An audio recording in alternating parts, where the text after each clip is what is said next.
So ay mga kabistak, maulan na gabi magawa ako ngayon ng ice coffee kahit maulan. So gusto namin yung malamig at saka meron din kaming pansit canton, calamansi flavor in chili flavor, at saka gagawa ko ng toasted bread na may honey in yon biscuit na palaman. So ihalo ko yan. So ito na yung ube namin na maliit at ayan, nakaporma na siya.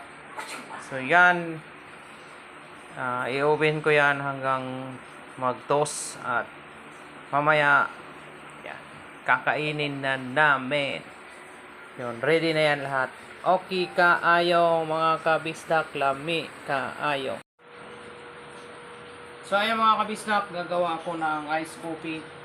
So ang gamit namin ay simple lang, Nescafe na black, yung tig titris, dalawa yan. So yan, ang aming sugar ay honey.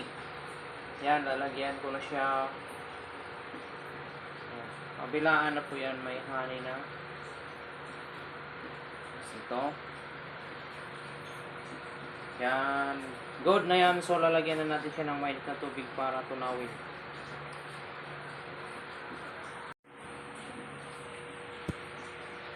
So ngayon lalagyan natin siya ng mainit na tubig. Siguro ganyan lang karami.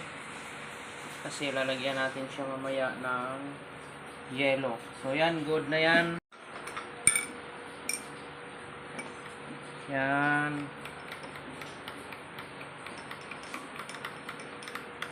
Okay na siya. So ngayon, lalagyan ko na siya ng ice.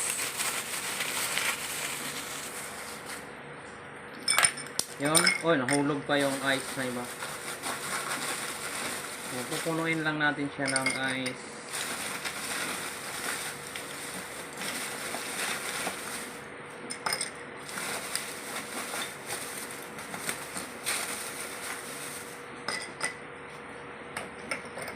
Yan, okay na yan. Tapos, lalagyan ko na siya ng fresh milk. Yun.